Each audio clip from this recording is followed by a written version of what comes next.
welcome once again to council meeting in the council chamber, and just a reminder, we are live streaming, so welcome to the members of the public who may be watching this, and welcome to the media who are also present. So first of all, we'll just go on to apologies. So do we have any apologies? None? It's fine. Do we have any declarations of interest? No. So moving on to the confirmation of previous meeting minutes from the 16th of June, the council meeting on that day. Have the Councillor Hopkins? Happy to move in the future. Moving, we adopt those. Second, Councillor Wallstein, thank you. Any comments? I'll just put a couple of typos through to the GA. Good as gold. Nothing else? Don't change me. Okay, I'll put those then. All those in favour of adopting the minutes, please say aye. Aye. And against? Carried. Okay, just moving on to my report, item 5.1 on page 29. There's continues to be a lot of things going on in the background. Yesterday, I had a meeting with the South Canterbury mayors, and we talked about a number of things, including tourism, and then Mayor Graham Smith from Mackenzie and I joined the Zoom meeting up there, and Mr. Power joined it as well. We're talking to Minister Eugenie Sage and Mr. David Parker just on the Mackenzie alignment and what's been happening up there, and some of the challenges and some of the opportunities. It was a good discussion. Can't tell you any of the secrets, but so certainly an opportunity to share some of our concerns about the cost of trying to look after an area of national significance like that with two small councils involved. Quite happy to do it and so on, but it's a large area. Pointed out that we have been taking some enforcement cases to court recently because of breaches of our district plan, and we've talked about some of the extra resources putting into both enforcement and biodiversity. So those are some things which I think were helpful to them. They talked about the fund which wanted us to be looking at a bit more to help employ people in that area, doing things around the environment. And so that's something we will have a bit of discussion about, because whilst we're in party to ECAN's application, which is around getting rid of wilding pines, we haven't put any applications in ourselves, so we're looking at that, and something we can come up with. It's going to be good for the environment, it's going to create jobs, and I think they will be looking favourably on that. Just ask Mr. Power if he wants to add anything around that meeting. Well, I think as Mayor Fisher indicated, the approach of ministers seems to be that funding to assist with enforcement, etc., in relation to the district plan, because of the importance of the Mackenzie Basin in particular, was really a burden that should fall on the council and on the local ratepayer. If you look at co-funding models such as roading, NZTA co-funds our roading. The reason for state highways being funded by central government and for local highways being co-funded is the greater public good. And it could be argued that in relation to the Mackenzie Basin, if it is to be recognised as having national significance, what is the difference between that and Crown Estate, whether it's a national park or a dock estate, which is looked after by the Crown, so enforcement, monitoring and protection of those areas, there's a Crown cost. And here it seems that another national asset is not receiving that Crown investment at the same level. So I think it is something that we should pursue with the ministers and see if we can get a change in approach. Thank you. We also had a meeting late yesterday afternoon, and just with Tourism Waitaki and some of the tourism stakeholders, just looking at where to from here and what's happening if they do, if they are successful with the funding that they're applying for regional tourism organisations. So that was a good opportunity for the industry to connect and to actually make sure everyone's on the same page, understanding what's going to be happening in the near future. So that's a wee bit of an update on over and above my update. Councillor King, question? When will they know when they've been successful with their funding application? When will they know? For the RTOs is it July, mid-July? I think It's a little uncertain, but it's expected by the end of July or August at the latest. Yeah. So there's two. There's they're applying as for the RTO funding, and also applying for the tourism strategic asset funding for the Blue Penguin colony. So that's AJ Hackett $10 million, and other businesses like that. Some reasonably significant amounts of money. Tourism Waitaki hasn't applied for anything like that, but it's certainly enough to keep them running, operating fully for the next 1 to 2 years. Any other questions, comments? Mr. Tavendale? Just your meeting with the Melrose regarding current issues and solutions. Mr. Melrose is a recent arrival, as in 6 months ago. He came to Oamaru, and he had some ideas around some things that we could do. I did explain we're about to adopt the draft plan to go out for consultation and to make sure he did make a submission in there, but just had some ideas around how the dredging and so forth could be done, or the depth could be maintained a bit more, and just some of the other issues and so on, opportunities to sort around the harbour. So there's some good ideas, and yeah, so make sure you make a submission, and then we'll have a chance to see the ideas. That submission process will be open soon. Councillor Hopkins and then Councillor Walkston. Yeah, very quickly, congratulations to the winners of the lockdown time capsule sections. On page 36, you talk about the problems some people are experiencing with parking, all the frustrations, and you quote people on Facebook. I mean, this is something we discussed when the matter came up on the 16th. And you say that you've asked for staff to get some communications out to encourage staff and owners, shop staff and owners, to park where they used to park. I'm just wondering if we shouldn't go a bit further and send a signal that this will be reviewed, say, at the end of July. And if people aren't willing to change and accommodate, honour the purpose, that we will vote it or amend it. Maybe the signal needs to be a bit clearer. I think there's certainly been a lot of people recognising that limiting the time will help.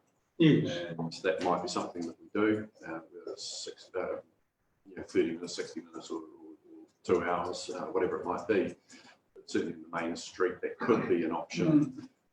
So still free parking, but you're not going to have people who are parked there for the whole morning or the whole day. And that's certainly where part of the problem is.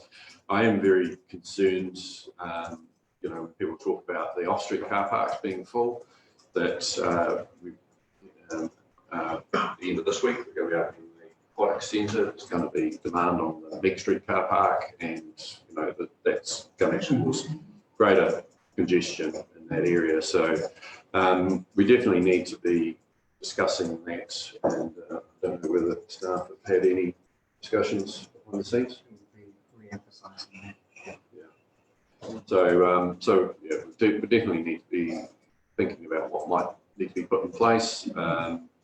That's definitely a discussion we need to have. Supplementary question then, based on what you just said, and of course it's clear and the obvious the moment you say it, because I mean, Mead Street's chocolate this morning, and I went around twice to find parking today.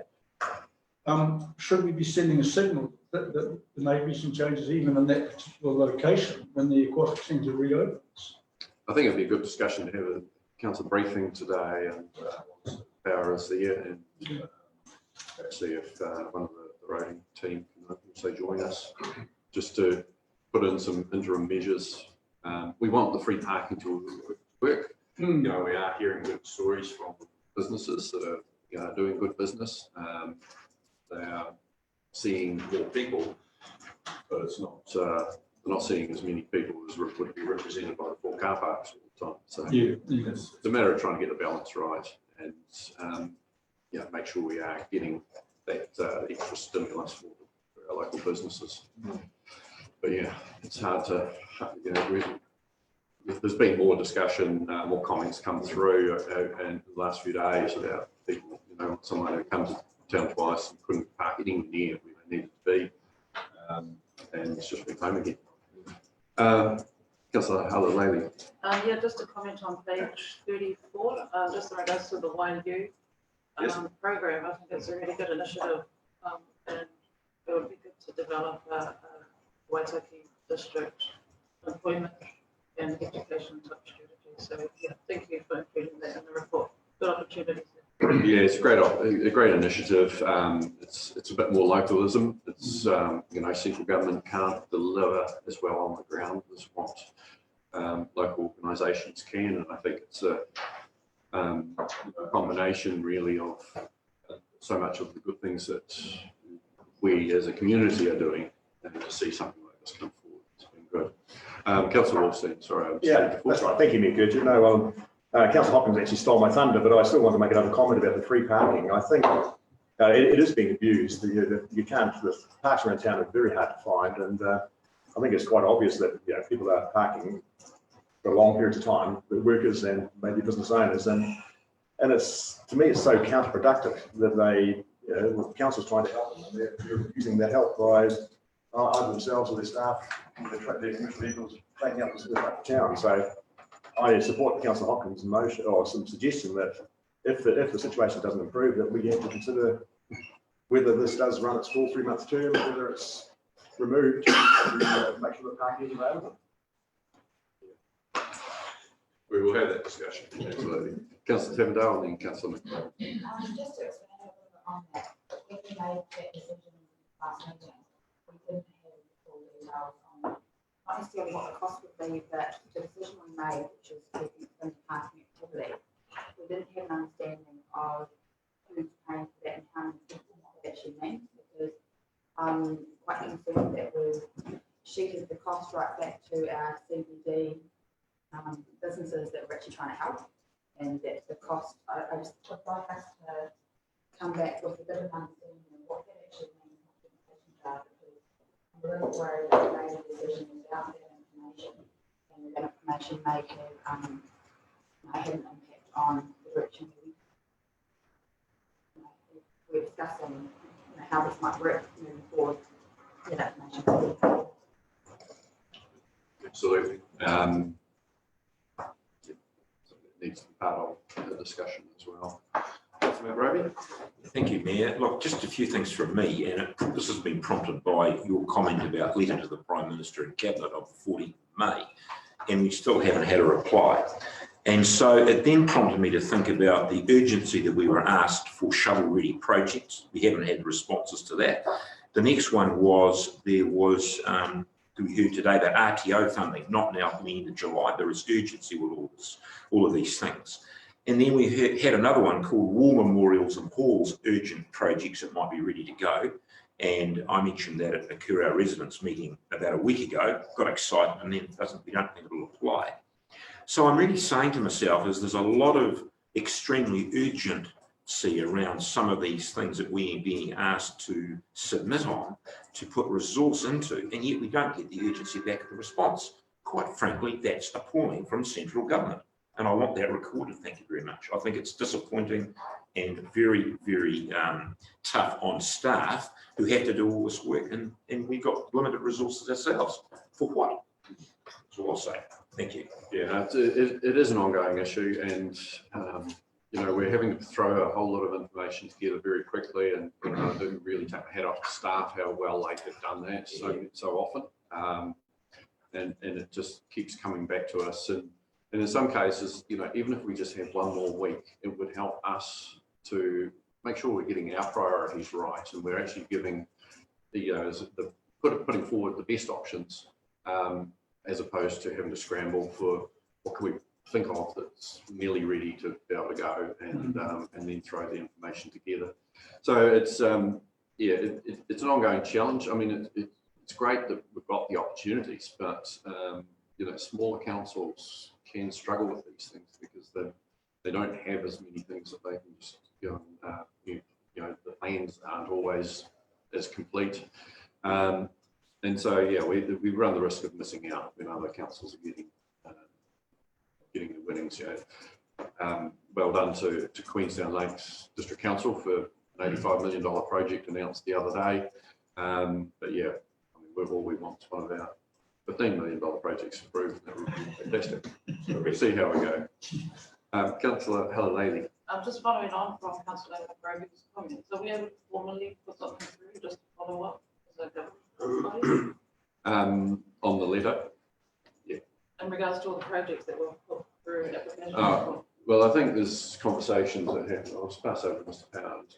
Well, I think that it's a difficult one really because central government is attempting to get as much money out there into the community as possible. The difficulty from our perspective is that the timelines are impossibly short, really, and they really fail to recognise the fact that our teams are already dedicated to program and they have their business as usual activity. And you have layer upon layer of new funding opportunities. Of course, nobody wants to miss a funding opportunity. And you have this FOMO, this fear of missing out element that comes into if every other part of the country is obtaining funding, but we are not, then how is that going to be viewed by our community? But it is putting an enormous amount of pressure on staff. And the demand for immediacy from our perspective, the very, very slow response time from central government, as Councillor Duffy mentioned, is really adding to the strain. Thank you. The absurd thing about that is that in many instances, even if they've signed projects off, apparently they still have to go through a resource consent process. So, I mean, the whole thing is, it's a bit of a whiff of some of this border chaos about the whole thing, to be perfectly honest. Yeah. Anyway, it is what it is, and all we can do is encourage them to have slightly better structured processes. But we are appreciative of the opportunity. Okay, is there anything else on my report? So I'd like to move. See you, Councillor Tavendale. Thank you. Councillor Kingham. Thank you very much. Those in favour say aye. Aye. Those against? It's carried. Thank you very much. Move on to item 6.1, the adoption of the 2020-21 annual plan on page 39, and we'll just welcome Mr. Hope, hot seat, who's going to run us through a bit of a summary of all the work that we've been doing over the last 8 or 9 months. So, Mr. Hope, over to you. Thank you, Mikuj. I wasn't planning on giving a summary of the last 9 months. I thought we'd done that last time in a reasonable amount of detail. I was going for more this is the end of that 9-month process that had a couple of very unexpected twists and turns that have meant the resolution and the supporting annual plan that you're looking to adopt is quite different from, I think, what we thought we would be adopting sort of in January or February of this year. I think we've managed to achieve what you set as an objective of having as low a financial impact on the community as possible, while still delivering as many of the services as we indicated we would, plus some additional ones that were discussed as projects really before Christmas and in February. So that has been achieved, but the way that has been achieved results in a couple of the resolutions that you see before you. In particular one recognising that we are having a small allowance of growth in the rating database, and therefore rates income, that we are trying to get an average zero increase, although there will be variances pretty much in every rate account, but we've tried to limit those and make them as small as possible. The other matter is the biggest part of the resolution, which relates to having an unbalanced budget. The Local Government Act requires that you do actually resolve that you recognise this. And in addition, so we've put some details into the resolution as to how that's been achieved, making it clear, and we're certainly happy to discuss that, the implications it has on the budget, but in the end that you still think it is financially prudent to pass this resolution. Financial prudence, it's referred to in the Act but not defined. But I think it's really, is this common sense, and does it make, is it a good decision given where we are as a council and as a community, and is it sustainable into the future? And I think probably in part rely on the advice that myself and Mr. Wells and Mr. Searle, who are hiding in the background, give you on that matter. And I suppose our advice is, yes, it is. I mean, it's not, we're not taking on any additional debt just to fund the operational requirements. Instead, it is deferring some expenditure that is very long-term in its nature, and there could be, therefore is recognised as being funded over a long time. Therefore, missing 1 year does not make a material or significant difference to the long-term outcomes. So that's particularly in relation to unfunding some depreciation and deferring 1 year of loan repayments in relation to some property assets. And the other is using some operating reserves that have built up over time or have been received through the Whitestone dividend.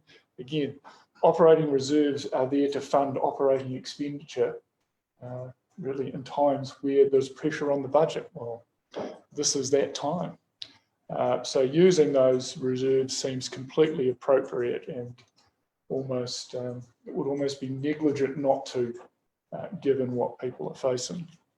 There will be, we've talked about some tough decisions, I think, in relation over the next really 6 to 9 months as we formulate the long-term plan. We understand a bit more about the longer-term impacts of COVID, but also what other funding has been secured, either from the Crown or other third parties that may help with some of the issues that not only ourselves, but probably all councils and the community are facing. So we've tried, and I think have achieved, a good balance between meeting the needs of now and not creating too big of an issue in the future. All of that is contained in the annual plan document, which is what you are adopting. I know the Mayor has an issue he wants to raise in relation to rates penalties. What issue you want me to talk about it? No, well, I'll just quickly refer to it. So with the last rates invoice, we sent out a letter me, just saying that we weren't going to have any penalty for the rates that weren't paid on that day, and that people basically had until the next rates instalment in August to make the payment. Last week, 2 weeks ago, we adopted penalties, including on arrears, which I missed catching that one. That happens at the end of June. So what's happened is a letter has gone out to people who hadn't paid, saying there will be a penalty on arrears as at the 30th of June, and so that was 10%.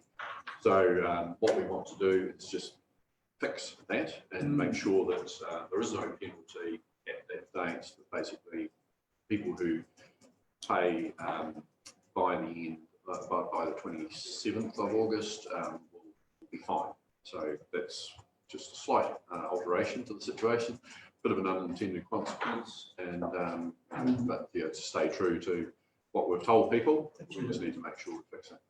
Would we do it here or with the rates? Just as Mr. Yeah, so it will need basically changes to both. So the penalty regime is set out in the annual plan, so it will need to be adjusted there.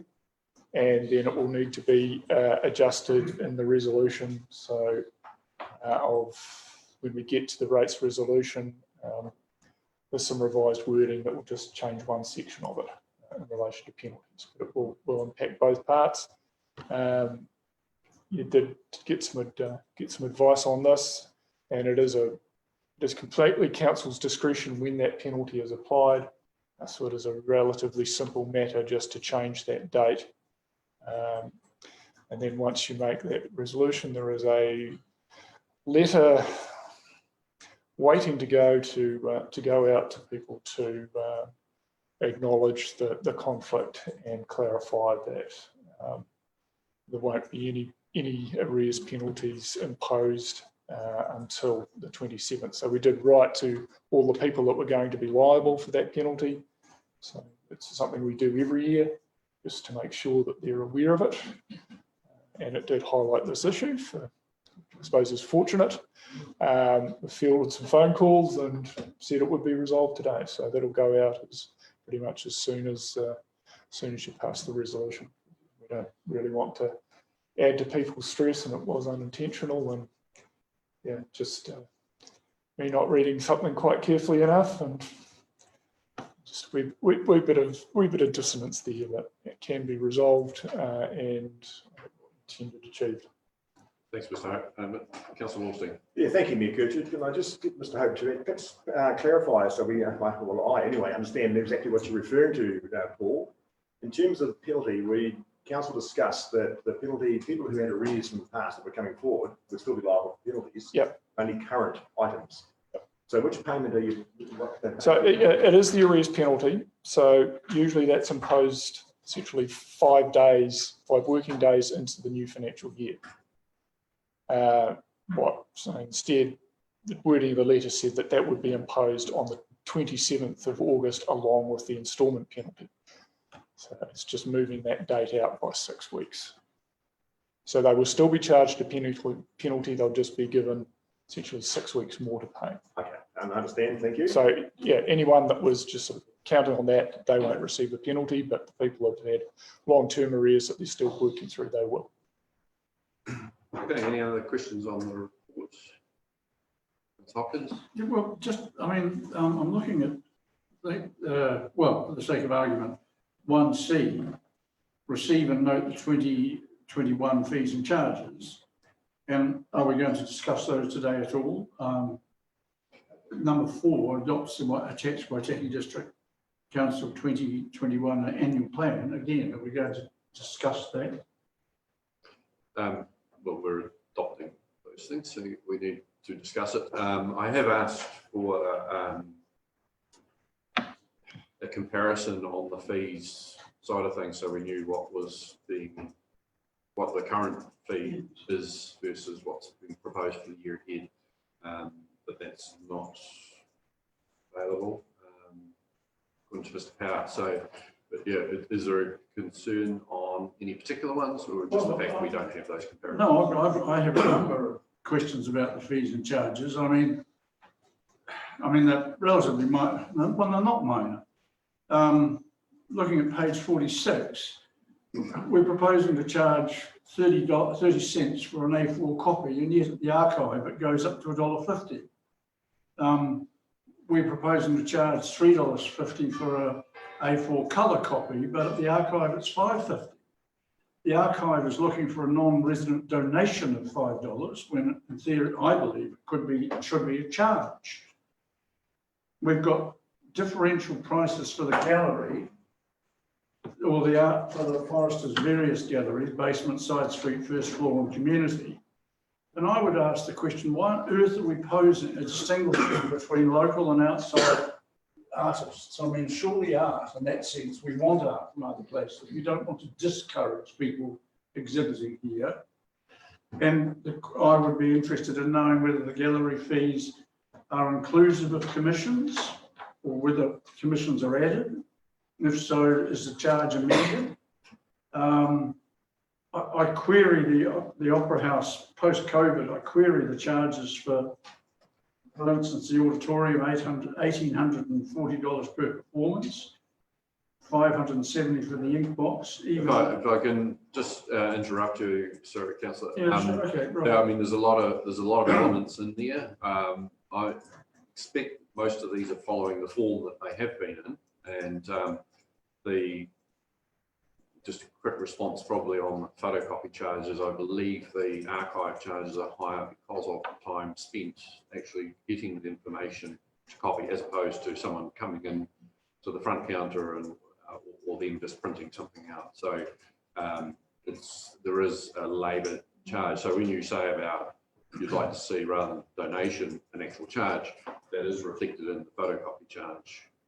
Now, this is a non-resident fee. The non-residents are asked to make a donation. I'm suggesting that it's a charge. Yeah. So what I'd suggest is if there is support for looking at these in more detail, is probably something we need to workshop and spend more time on, which I'd be quite happy to do that. But it may be a case of adopt what we've got today and work on detail, because if they're following the form of what would be, there's a reason behind that. So we need to have a good discussion on is that reason changed. Councillor Taverner? Just on excuse me, page 49. I think I know the answer to this, but we've got the rentals per week is $2. I'm guessing that's the rental friction that people pay for the new release files, and that we're not looking at adding just the general cost to the There'll be the books that like they say, the new release ones that are popular, and so charge on those ones. I just noticed we've got quite a few things in here that have got no fee, and it might be a good idea to add the no fee in a line for general loans, or however you put it, just to make sure people realise that we're not That's an easy to do thing. I'm pretty sure at the library they'll have better clarification on those things there anyway. But, yeah, for the sake of this, that's something that's very straightforward. Councillor Percival, and then back to Councillor. Going through these charges, we've discussed them before several times, and to get them to this point, one of the biggest complaints you get from the public is the cost of getting permits, consents and everything. But when you go through them, even though some of them seem quite excessive, we're still not getting our cost recovery on the majority. So really, we're in a pretty fair position with these charges. There are ones that can be debated, but they can also be contested by the applicant, whatever it might be, if it's on the regulatory side.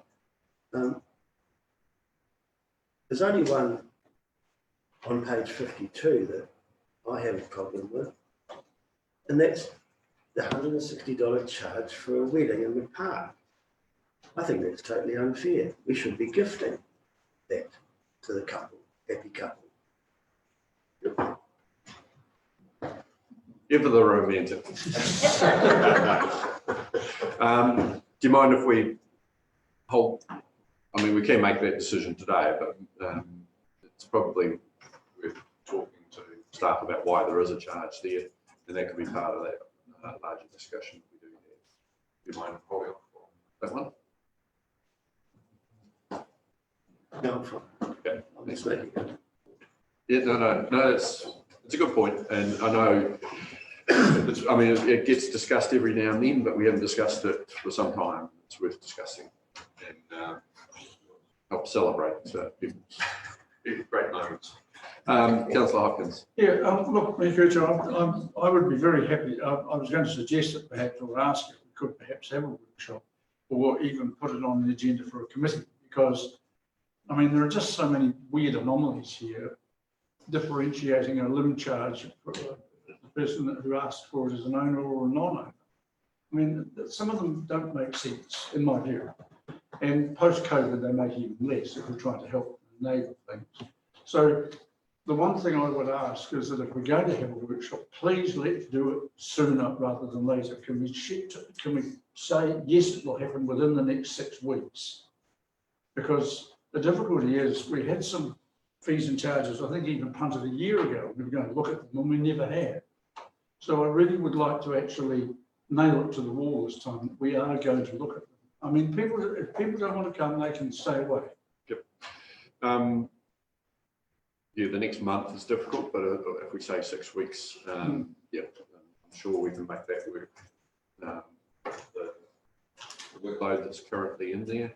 I know that Mr. Searle, who has been hiding in the background, as Mr. Hope said, now wants to say something.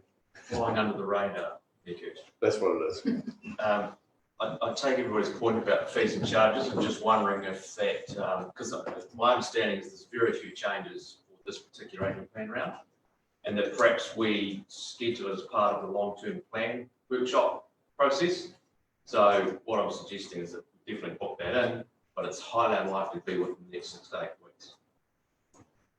But it would definitely be before Christmas. I think we can have an initial discussion, I believe, to explain why things are the way they are. And we can decide, well, are those reasons valid or not? I take on board, you know, we're looking at changing. I mentioned this is the difficulty of not having comparisons. I don't know what ones have changed and what haven't. We've tended to go with more inflationary changes rather than have large jumps in costs over by not changing things for too long. Mr. Wells. I would just like to say that the reason there are no comparatives in the schedules is because there were no changes other than the building fees, which you debated a couple of weeks ago, and a minor, maybe 2 or 3 others scattered throughout, but the changes were so minimal that there was no point in adding to the numbers that you saw in front of you. Okay. In my view. So on the basis of that, this is what we have been charging for the last year, and it would seem that the need to look at them is maybe quite as urgent, given that we've had them for the last year.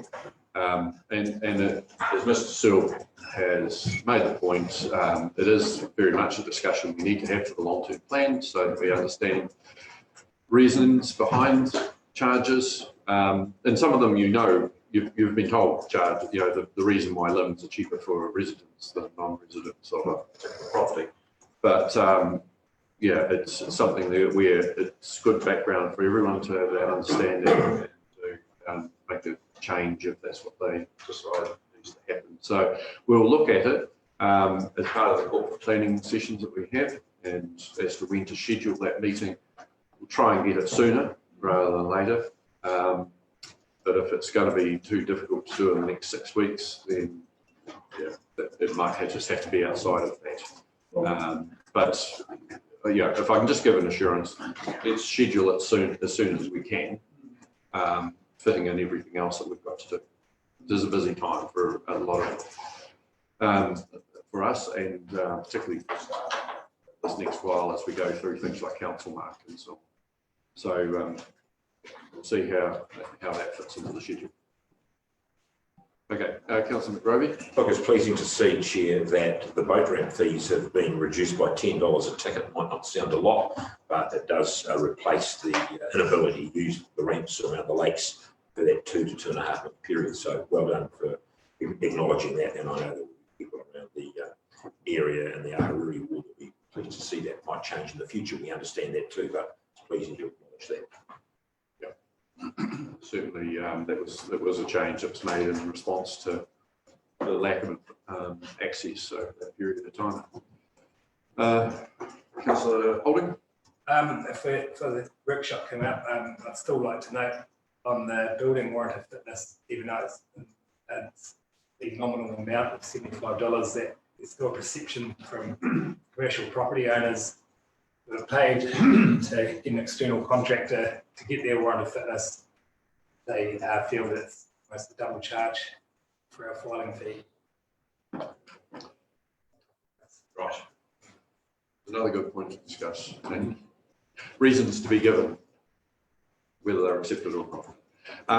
Councillor Hopkins again. Okay, well, thank you for the explanation, and I accept the time constraints, but please let's talk about it sooner rather than later, because I think with regard to our public facilities, COVID has changed them. We need to look, even if they are what they were, maybe with times changing or haven't changed so dramatically, maybe they shouldn't be.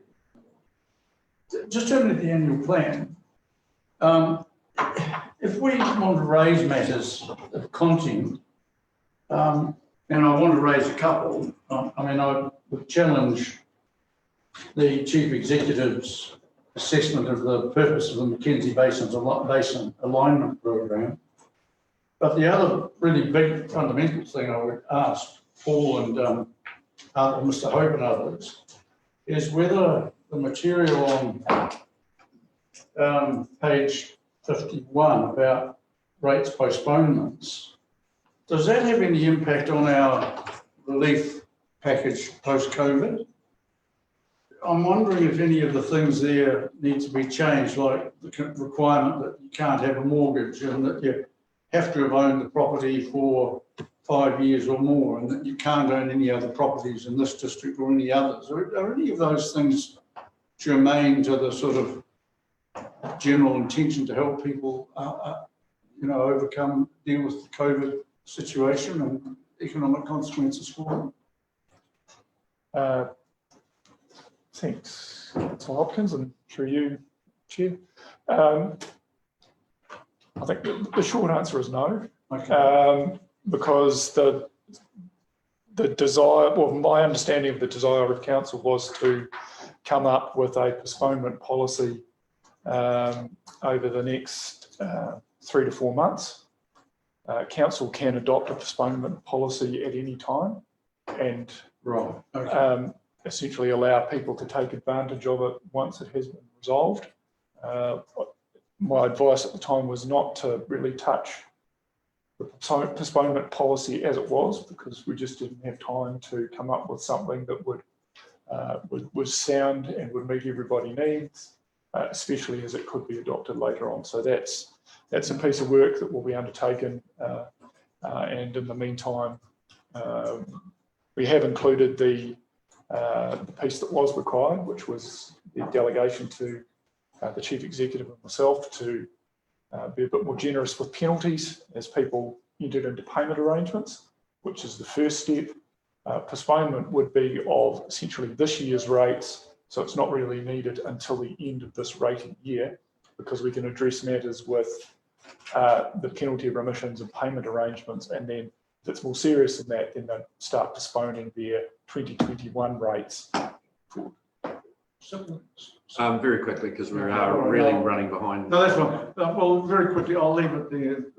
Thank you, Mr. Hope. The other matters, I see the annual plan comes out in July once the CE and yourself will.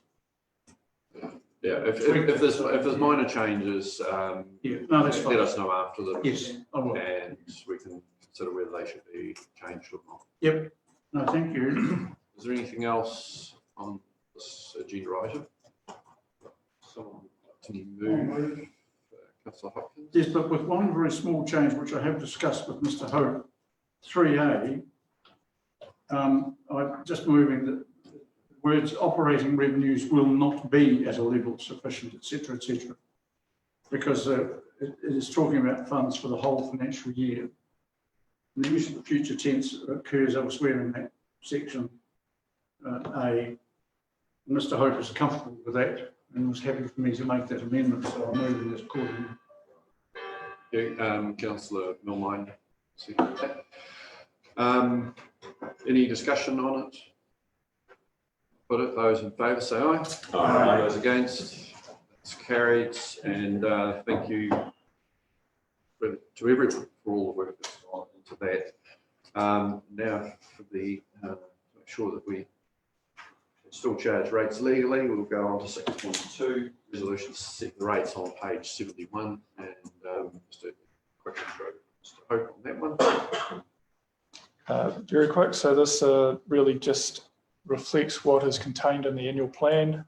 It is a long resolution, but it is all required to set the rates. So the piece that needs to be changed is on page 76, under penalty regime, the second paragraph.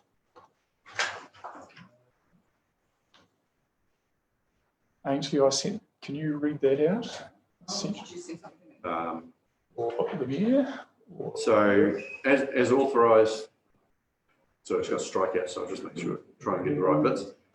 As authorised under section 58(1), the Local Government Rating Act 2002, a further charge of 10% on any amount of rates or metered water charges that remain unpaid for the previous financial years will be added on the 27th of August 2020. In addition, a further charge of 10% on any amount of rates or metered water charges to which penalty is added on the 27th of August that remain unpaid from the previous financial years will be added on the 1st of March 2021. 1st of March? Yeah, there needs to be 6 months between the two dates. All very clear? Yep. Okay. So with that change to that part of it, this is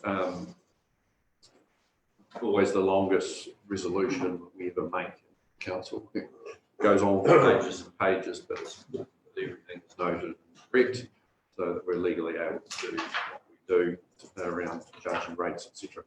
Councillor Hopkins. Yeah, look, one very quick question, and it doesn't relate to the content of this, but it does relate to rates. You'll recall that with the change in boundaries for Hariri and Corridale, we had a couple of ratepayers who were going to be quite significantly adversely affected. And we took on board their concerns and said we would try to find a way to help in some way. And again, just thinking post-COVID, the need for that may well be greater. So all I'm asking is, have you guys done any work in that for those two ratepayers or three you submitted on the boundary change? And if not, will you please? I mean, there's a limited amount we can do, but we have tried to inform ratepayers of the change. They can just come and talk to us and we can see what we can do, but there's really nothing in the resolution we can do. No, I understand that, but perhaps rather than just say they can come and talk to us, can we be a bit more proactive and make some attempt to kind of hammer out a package? We can do that. Thank you. Thank you very much. Councillor Tindall. That moved by you with that change. Councillor McRoby, you seconded that. Any further discussion? Put it. Those in favour say aye. Aye. And against? That's carried. And thank you very much to everyone for their work on that one. Now move to item 6.3, CCO, so Council Control Organisations, final statements of intent for the year ahead. And Mr. Hope, you again. Yeah, I mean, these were reviewed relatively recently and some minor updates made. So we did receive a statement of intent from Tourism Waitaki. Unfortunately, it was after the close off for the agenda. And given what else is going on, I thought the resolution to extend it by a month was still valid. That can be received at the next council meeting. I didn't think it was particularly good practice to have a reasonably significant number of changes to a statement of intent just appearing in the council meeting. So yes, they did make the best effort to supply it by the deadline, but council can, under the Local Government Act, give a time extension, and it does still to me seems the most appropriate action in relation to that SOI. The others are really as discussed. As you're aware, there's a workshop with the CCOs this afternoon, but I think that the statements are, if we're going to do a major review or change direction, that can happen over the next few months or the next year, and any revised statement can be adopted, can be received at any time. Thank you. Councillor Wolfstein. Yeah, I'd just like to agree with Mr. Hope's comments, and that as the first three virtually similar to last year, and Tourism Waitaki some extra time to have that finalised. So I don't think there's any need for any great discussions. I'd like to move the resolution. Seconded. Okay, move Councillor Wallstein, second Councillor Hopkins. Any further discussion? Oh, still a couple of recent typos. Okay, there's a couple of typos that Councillor Hopkins will pass on. Fix one and another one magically appears. To be clear, they're not our documents, so they're company documents, but we'll make sure that they are perfect. We correct the editorial and it come back and be another mistake. Right, no further discussion on it. I'll put the motion. Those in favour, please say aye. Aye. Those against, it's carried. Next item is update from NOIC. Here, I think. Their representatives will be joining us in a minute. They're scheduled here to be starting at 10, but I'll just move to the PERM report, pandemic recovery manager, and Mr. Quinn. Welcome.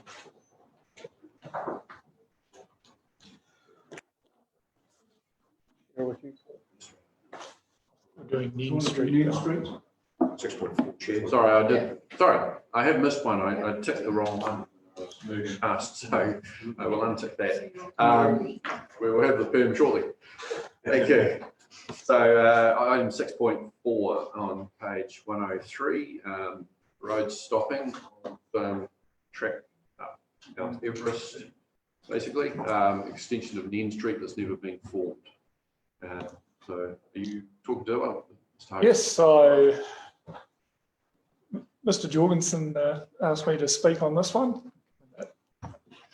He's busy working on council mark and it didn't seem like a good use of his time, given how this is a pretty straightforward matter. Council has suggested numerous times to dispose of property we don't require. Well, this is a piece of property we don't require. We've been approached by a neighbouring landowner to see if they could acquire it. The first part of that process is to close the road and then carry on from there. So just like to start that process. Yeah, so just to be clear, it's a technical term, closing the road. It's not a physical road, it's a bit of ground. Roads have been formed. And could never be formed. Yeah. Probably marked out by a successful road in London. Right, yeah, it was probably was set out by someone in England back in the day. Jim was probably there. Councillor McRoby, you moving that one? I'm indeed. Thank you. And Councillor Holding. Okay. Any further comments on that?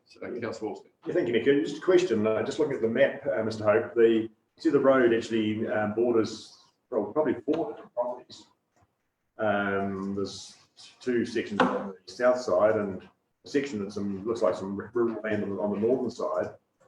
One landowner has requested to purchase the land. Have the other landowners been advised, or have they had to give any option to consider a purchase as well, or consider expressing the interest in that bit of land? It's on the market for sale. It's just they've been approached by one of the. Yeah, so I mean, closing the road is the first step, and then really the marketing process and the disposal process will be quite separate. And I think all of the adjoining landowners will be advised, both I think as part of the road closing process that it's occurring, and council's intent. So there's still the requirement to get the best price for it. So it will be offered essentially in the open market, not just as a matter for the landowner, but at least there is one interested purchaser, which is really enough to prompt this process. Thank you for explaining that. Okay, straightforward. Moved, seconded. Any other discussion? Should put that in. Those in favour say aye. Aye. Against. That is carried. Now we'll quickly move on to the report. Quinn, welcome. Thank you, Mr. Mayor.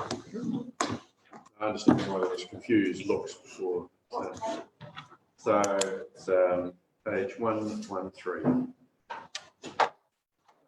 Welcome, Jared, and introduce your report. Thank you very much. I'll take it as read. In summary, we are still seeing a number of store types that are performing at above the same relative week in 2019, which is great to see. Possibly a little bit of rebound, but we hope that continues for some time. There are some visitors from the South Island coming through the district, which is good to see as well. In terms of the impact on the district, we're actually pretty representative of most of the rest of the story in New Zealand. In terms of the social services side, there are general levels, higher levels of intolerance and frustration around the country, and that's probably due to uncertainty and stress.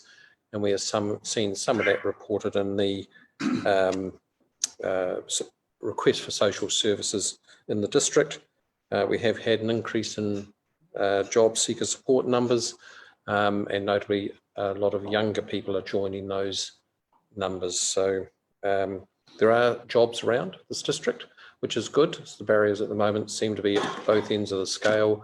Some businesses are looking for high-skilled workers, which are hard to attract at this time. And at the other end, we do still have some issues with drug and alcohol testing for some of the other industries. Thank you very much. Do you have any questions? Yeah, Jerry, thank you very much. These stats that you've shared with us, the payment figures, they are Waitaki only, I think. Correct. And so I'm trying to work out, because we've got the 2019 green line and the 2020 black one, but then there's this reference to the change relating only to a week.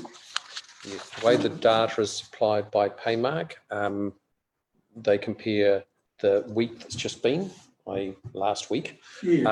But we are looking at our IT department in terms of being able to take the data and cut it different ways if we wanted to show a comparison to 2019. But yes, I'm just trying to work out, so the change is actually reflected in the dip or rise in the black line only, is that correct? Correct, yeah, relative to the previous data point on the same series. Thank you, thank you. Mr. Wallstein. Yeah, thank you, Mr. Quinn, for your report. And just a question on the right page again on your mobile telephone black spots, the app to be fitted to council vehicles at the end of June. Do you have any information as to when those mobile black spots may in fact be remedied by located is the first part of the step, and then how long yes. Try and fix them? I have a meeting on Friday with the Secretariat for the Canterbury Mayoral Support, so we're going to try and I'll ask those questions then, but this was the first stage.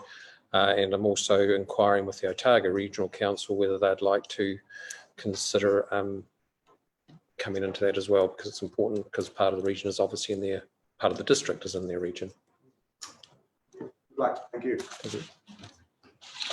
When one of the regions doing something, we try to get the whole district covered. In this case, it wasn't able to be done. But this will be important information which will help direct the funding from EB to the rural broadband initiatives and the black spot program to be able to identify where are the worst areas and so it's a good sign. It's and hopefully some good progress. And that's the Timbervale.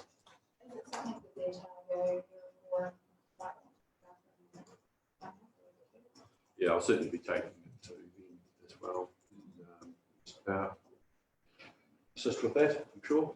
And just a question around the app itself, because we've mentioned that we don't want it to go up. Is it quite a, you've actually got to do something with it, or is it doing things automatically? No, I don't know the details of that. I'll find that out on Friday, but my understanding is it is meant to be oblivious to the drivers so that they're not monitoring signal strengths. Thanks. Yeah. Yeah. Yeah. Good point. Councillor Holding. So, some interesting statistics in the data from Paymark is showing Waitaki is quite resilient. Is it fall in some industries, is it a gain in others, and this sort of thing? How do we, have we got access to that information all the time, or is it? We pay for it, and so we pay for this to be broken down by store type. MBIE have just reduced a district-wide same sort of data, but all it says is the total for the district versus the same corresponding week last year. So my consideration at this stage would be that while the effects of COVID are intense, we monitor it weekly, and then at some point we would go to saying, we'll do the annual comparison, because it is a cost to acquire this data every week. Councillors will recall the initiative that we've got underway to establish a number of dashboards for you. And very shortly, you should be getting a financial performance dashboard for council's financial performance on your SharePoint dashboard. One of the additional dashboards that will be provided is the social and economic recovery dashboard in relation to COVID-19. So the data that you see here will become an element of that dashboard and be provided to you on a regular basis. But while the data is available in essence day by day, it will reduce the cost by slicing the time interval so that it may be more fortnightly. But it will still give you a really elegant means of looking at how the district is recovering and where the pain points still are. And the obvious intention there is for you, wherever you are able to do so, to pull those policy levers that help assist those parts of the community that are suffering most as a result of COVID-19. So we're really pleased to get this data underway, and we'll be able to finish it in a very approachable way shortly. Thank you very much, Councillor Kingan. Yeah, could I go back to the black spots?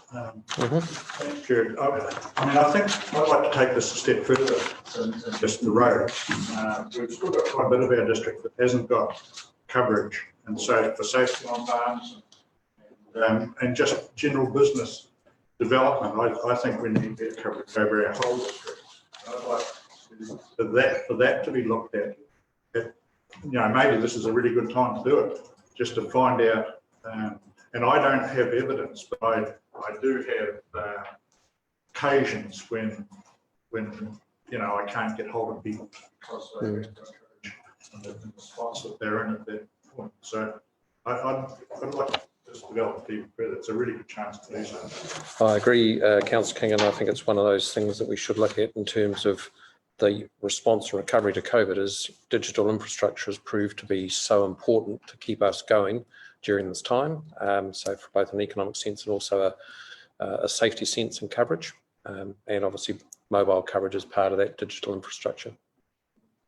Certainly MBA focused on that as part of a number of meetings. I was in on a couple of them, just saying, talking about from the user perspective, what are the issues, and it always came back to, connectivity and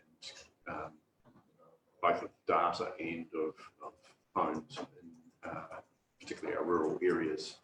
It is difficult, and we are getting some new, the WISPs, the wireless internet service providers, are popping up in areas and finding niches for them, but sometimes it's fairly expensive to get that on farms.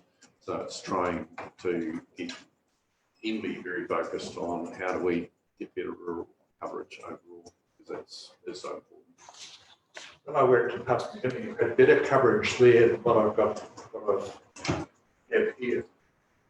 Wow. Maybe we should relocate. We could Waitaki District Council based in Papua New Guinea. You could be our ambassador. Councillor Milwine. Just a quick question regarding the PGF application. It just mentions that you're working with a number of new companies shaping applications. Just wondering, are they new companies to town or are they new applications? No, they are new clients in that sense rather than new companies. Just so could I emphasise, Chair, that while the Dunedin City Council have advised us not to introduce that project at this time because of the other cycleway projects, that equally Waitaki District Council emphasises the need also to complete the Ulster Ocean sections off-road. No one's mentioned that before. Every meeting of mine, Mr. Chairman. I think it might be in my report. I'm concerned. Yeah, no, it's, it remains our focus, but there is some planning we could get things underway at some stage. But there's discussion to be had. Yeah. Okay, so Councillor Percival, is your rocking chair now? Disappeared. Councillor Percival has sunk without a trace. That's surprised that he spoke to me. Like the Titanic, Mr. Member of the Fourth Estate, he says an iceberg. Okay, thank you very much. Here. Someone like to move and receive the report? Councillor Newton, thank you. Those in favour say aye. Aye. And against, that's carried. Thanks very much, Mr. Quinn.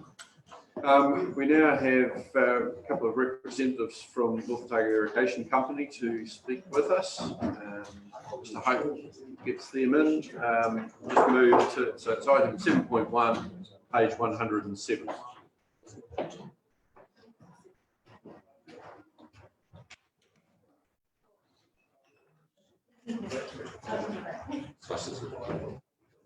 Morning, gentlemen. Yes, we've changed things around, so if you take a seat over here.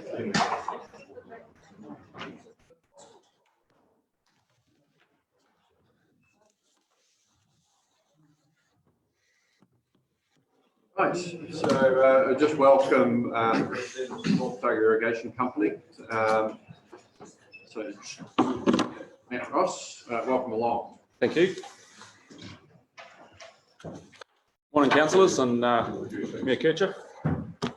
Thanks for having us. It's always good to come along. It's the frequency of these seems to, well, time goes by, doesn't it? It seems quite regular that we're here. So thanks for having us. I think we've had a good year as far as the company goes, and the detail Andrew and Stephen will walk through some specifics of what the scheme's done.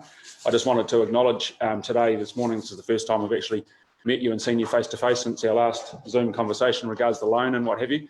And I guess from a farming perspective, as a farmer and someone out in the community, just thank you very much for your ongoing support. I think it's a credit to you for being brave enough to get in behind community initiatives like that. You've been there from the start, and I just wanted to acknowledge that as a farmer from this community. As far as the board goes, we've had a good year. Got a good strong board, and robust conversation, robust thought process goes into it. We've had a recent change. One of our independent directors, John Wright, who has he is the chief executive of Bar Hill Chertsey. He's been on the board for 6 years as an independent, and so he retired this rotation, and we've just appointed a new independent director, Sina Cotter-Tate, and she's a qualified civil engineer out of Christchurch. And very, very well qualified actually. And so we've been pretty fortunate, I think, to come across her. And she's had one meeting with us now, and we look forward to what she's got to contribute. So yeah, that's us from the board perspective and the company. And I'll hand you over to Andrew and Stephen to fill in some detail. Thank you very much, Matt. Well, thank you. But how we thought we'd run it is run through we've got a PowerPoint presentation, if that's all right, and then any questions we can deal with from there. Thanks.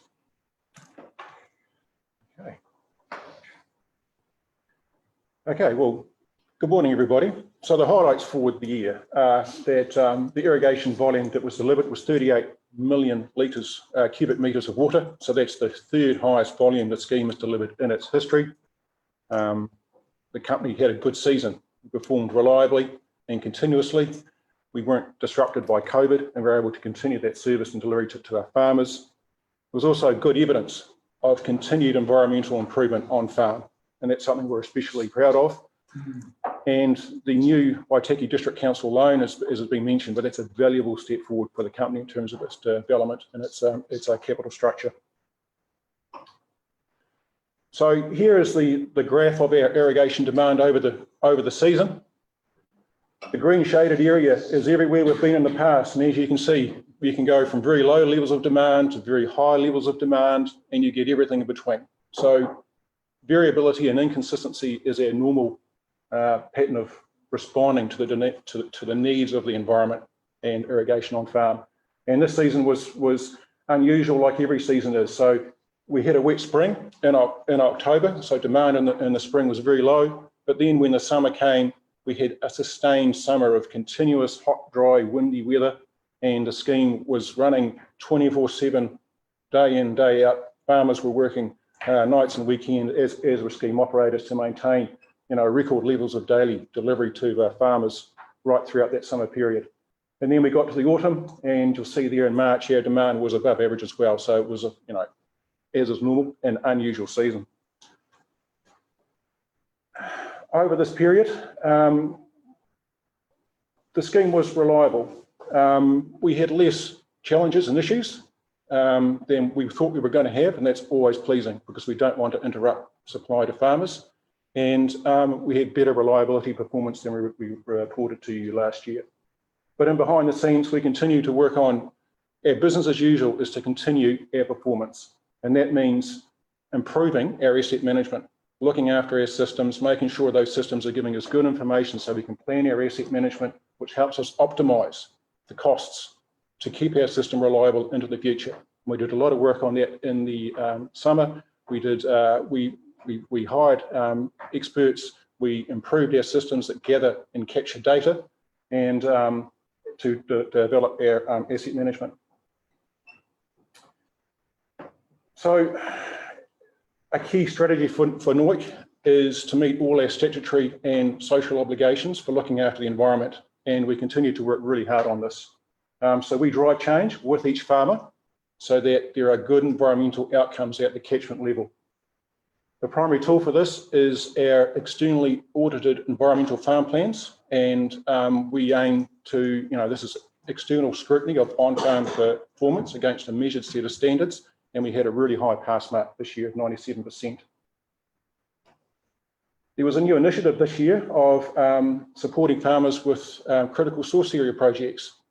So this is where NOIC tips in a bit of money alongside significant farmer investment for practical investments around waterways and critical nutrient areas for the entire, that run into catchments. And we've had a lot of farmer interest, and we're already seeing some really exciting work underway. So overall, the NOIC investment in the environment is over $200,000 a year, and that represents on average $1,000 per farmer, and that'll continue to remain a key plank of what we do going forward.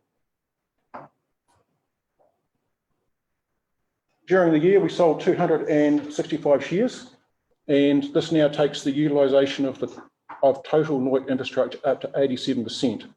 So there was an original overbuild that was enabled by council support and initial farmer investment. So our priority is to get those last 2,500, 2,600 shares sold. So the proceeds from that will go towards retiring council debt, and it also enables total costs basically stay the same because the infrastructure is the same, but individual farmer costs will go down.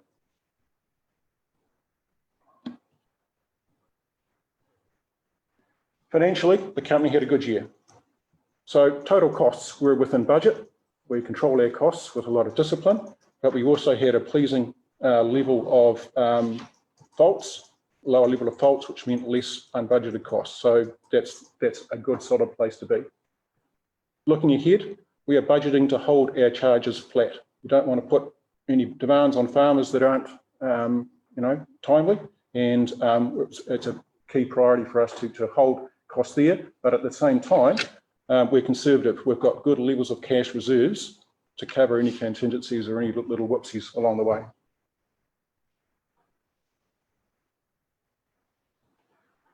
So over the coming 12 months, we view it as 3,000 hectares of opportunity for reliable farming in a sustainable manner. So we'll continue to do that. That will go towards reducing their debt and reducing individual farmer costs.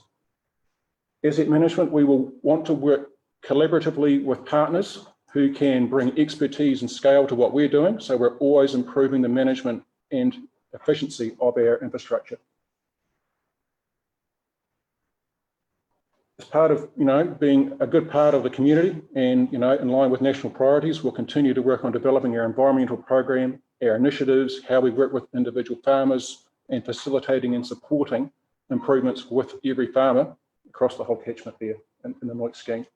And of course, we partner with, community organisations and collaborate where that brings us scale and helps us reach people and affect improvement and improve our own performance. Thank you. Happy to answer any questions. Thank you, Stephen. Right, Councillor Wallstein, question. Yeah, thank you, Mick. Thank you, Stephen, for your explanation. Just going back to your display here. You say further than to say these issues in stage 2, which is great. The stage 2 hasn't had ongoing problems. Yes. You do say there was a significant leak on the stage 1 pipeline. Yes. So is that any indication that stage 1 that was at the time is now going to cause further problems, or was that just a one-off that was unexpected, unexplained? Yes, that's right. Yes, Councillor. That's exactly right, Councillor. It was a steel pipe that is incredibly strong and reliable. But when it was first constructed, a rubber seal just wasn't sitting exactly right, and it created. And we think there's been a small leak there continuously, and it just got to the point that it took that seal out and became a bigger leak. But it didn't actually. It's no indication of degrade across the whole pipeline, and it didn't cause a major issue. Okay, thank you. It's good to hear. Yeah, Councillor Hopkins. Yes, thank you. A couple of quick questions on the figures. Your operating profit's fractionally down, 20,000. Is that were you worried by that? So no, thank you, Councillor. That's a very good question. So basically, that just represents that two things. Firstly, our demand is up and down, so our water charges go up and down with it. But we have a cost pass-through mechanism for our pumping costs that mean we don't take any risk from that. We also had unbudgeted income of $300,000 cash from McConnell Dowell to settle some, ongoing, any sort of residual issues. And as we didn't need that money, we passed that back through to farmers. So that's why specifically why that $300,000 isn't there, and that operating profit came down. And just, this is the good side. The next page shows that your assets are about 2 million more than budgeted. Again, because you budgeted for 5 and you've got 7, what triggered that? Well, increase? So we didn't budget for the share sales, and what we were doing was we were also working towards to the point that we could enable the debt reduction with the council. So as we worked on that with council, from back end of last year through into now, so we were working towards that position, and so that we could actually enable this restructure. Just one other very quick question, if I may. Do you have a view on the draft national policy statement for freshwater management? Matt, your brother, made an interesting comment about the nitrate bottom line of 2.4 milligrams per litre. He said that would allow you to have half a U per hectare. He's probably got better understanding of the detail than me. I guess, and the principle of that whole process is that if you're going to farm well, I don't think we should make any apologies for that. So I've got no issue with the intent of some of those things. But if the detail of those policies ends up with a specific number that means you can't farm well or you can't do anything, then that's a problem.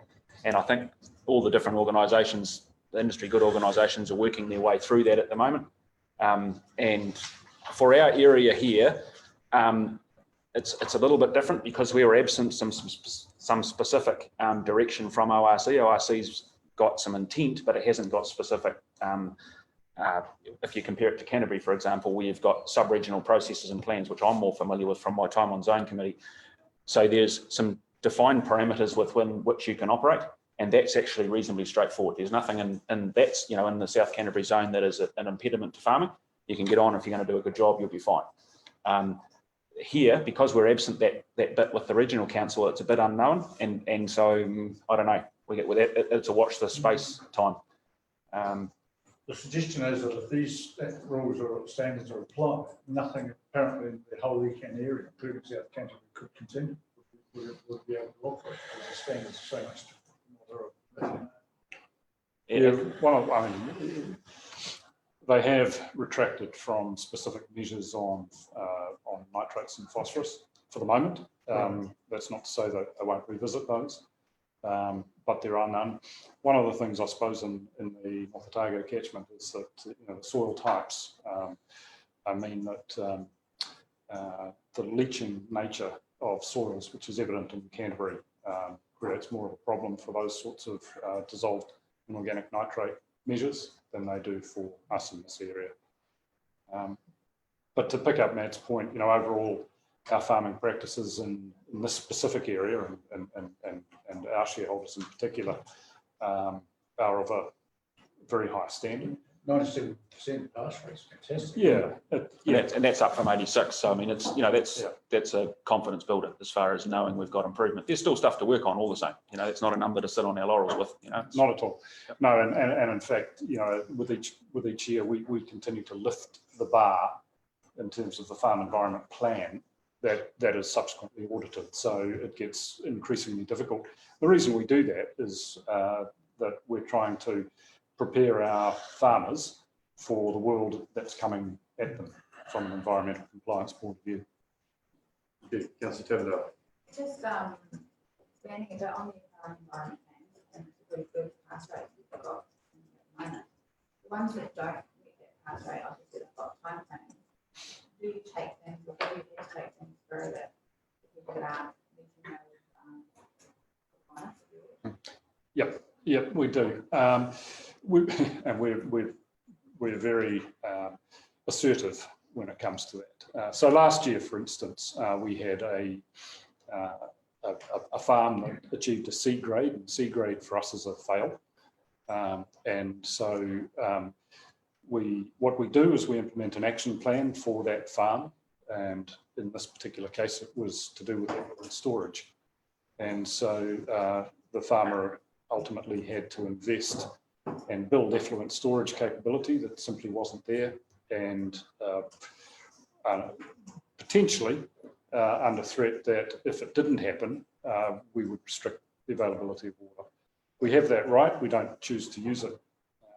We can avoid it. But we most certainly will do all that's within our authority to do to cause a failed audit to come up to standard to pass next time, and they get audited 12 months later. Really. Some of the intelligent kind of technology side of things that you're trying to encourage farmers to. Is there a lot of uptake on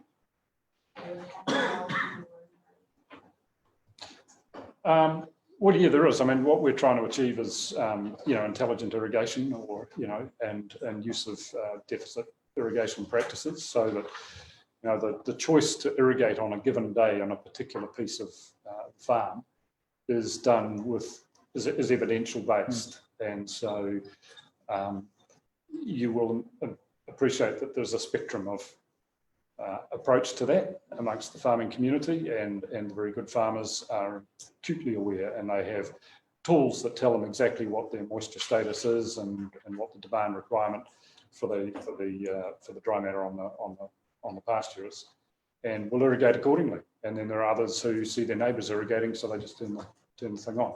So those are the people we're trying to move the curve gradually forward.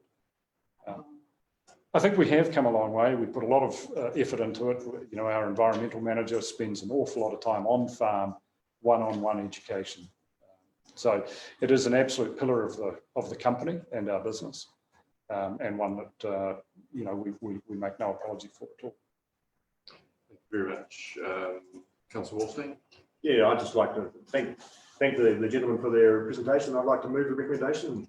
Okay, if we receive the information holding in that, Councillor Percival, you're going to.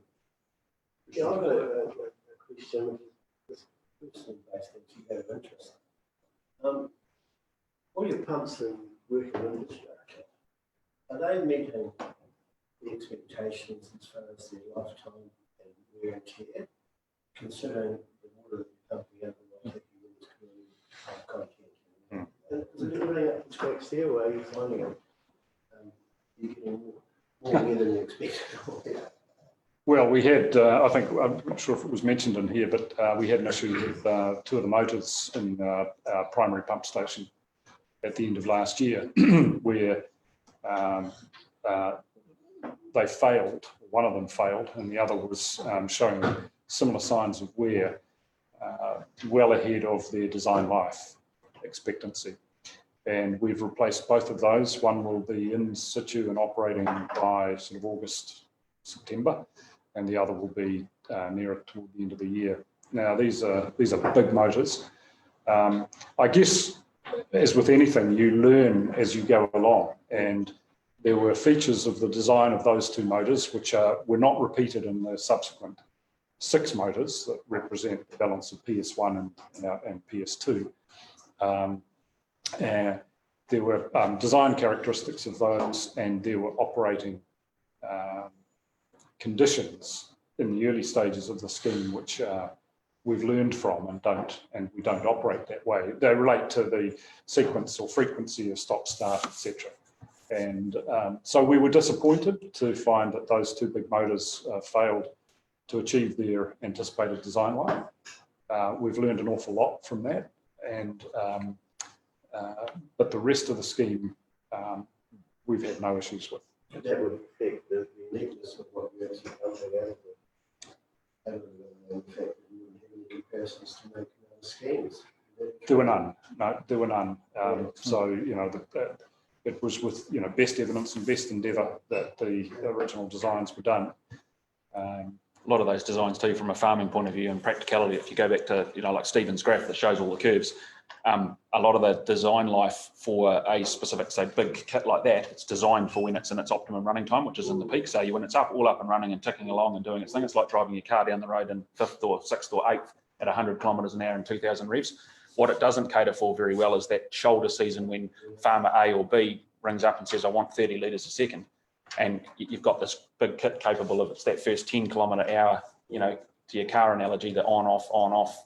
And what happens is those big motors and that big infrastructure just winding up and down, it's not geared for that environment. And like Stephen's graph shows, you can't actually forecast how many parts of a given year or subsequent years does the scheme spend in startup and shutdown mode. And that's the part that's difficult to manage, and that's hard on design life. Yeah. Yeah. The interesting thing is, though, the process we did to decide what we replace with has been robust and it's good, and so it's just one of those things. Right, we're getting well over time, Councillor. Last question from Councillor McGrovey. Look, good report. Thank you very much, and well done for the year. Good results. Quick question from me. You mentioned strategically, and I quote, 3,000 hectare opportunity. Does that relate to the 2,600 odd shares still to sell? Yep. And what's the time frame in your strategic priorities? What do you think the time frame is for that? So a couple of the drivers of why shares sell or don't sell, you know, do relate to banks' attitude to capital lending on farm. And I think everybody's aware that whilst interest rates are as low as possible, getting money that you can pay that interest rate against is pretty tricky. So banks have been difficult, and I think that's sort of why. And the other thing is farm sales have been very sluggish. So there are a couple of things which are affecting farmers' capacity to acquire shares. But that represents, you know, 2,500 shares at 1.3 hectares per share, roughly, irrigable. But what we do think is going to happen, there are a couple of triggers that are in about the next 18 months that are going to come, and that's us crystal ball gazing, to be fair.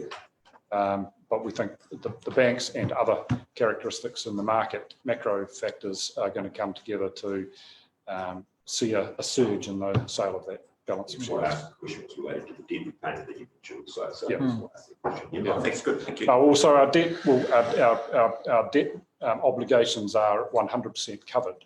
It is the incremental principal payments tied to the shares that we're dependent on share sales for. So no, that's fine. I understand that. That's very good. Thank you. Well, we've got a motion in front of us, so I'm going to put that, receive the information. Those in favour say aye. Aye. Those against, it's carried. Thank you very much, gentlemen, for coming and speaking with us face to face this time.